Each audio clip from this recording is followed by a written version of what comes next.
meditacionesdiarias.com. Hello and welcome back. I'm Lorena Maya, reading to you from Minnesota in the United States. This is our adult devotional titled, I Am With You, Bible Promises for a Life of Full Assurance. Today's date is August 5th, 2023, and our title, We Do Not Look at the Things Which Are Seen. In 2 Corinthians chapter 4, verse 18 says, We do not look at the things which are seen, but at the things which are not seen. For the things which are seen are temporary, but the things which are not seen are eternal. Today, let's talk about the second lesson I learned when I allowed myself to be deceived by my own eyes. The fact that we can't see something doesn't mean it doesn't exist. We live in a time in which people tend to feel proud of only believing that which they're able to see. You've got to see it to believe it, we say. Does it sound familiar? It's a universal thing.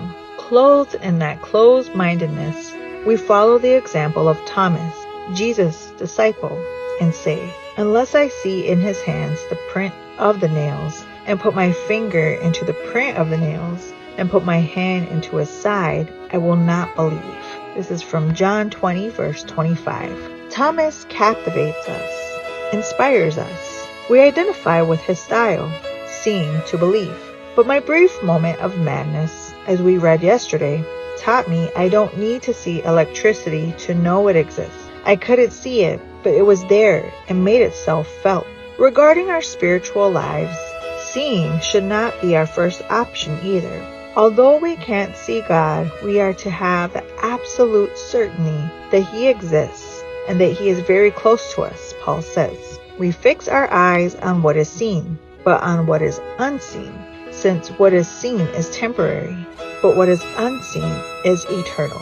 The idea of this verse is that sadly, we pay more attention to what is visible to the detriment of what is invisible, when it should not be so. Moses' success lay precisely in looking at what could not be perceived by the sense of sight. By faith, Moses, when he became of age, refused to be called the son of Pharaoh's daughter, choosing rather to suffer affliction with the people of God than to enjoy the passing pleasures of sin, esteeming the reproach of Christ greater riches than the treasures in Egypt, for he looked to the reward. By faith he forsook Egypt, not fearing the wrath of the king, for he endured as seeing him who is invisible. This is found in Hebrews 11 verses 24 to 27. The last phrase is marvelous, for he endured as seeing him who is invisible. The invisible is still upholding our lives, because we walk by faith, not by sight. This is from 2 Corinthians 5 verse 7. Electric shocks in our lives have taught us to see what is invisible. Thanks again for joining us, and I hope you enjoyed today's reflection. May you have a blessed day.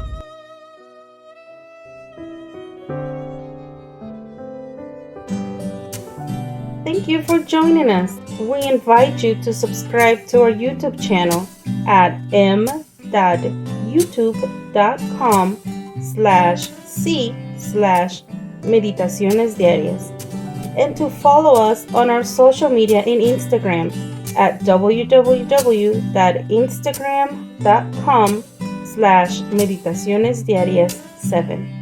May God bless you and your family.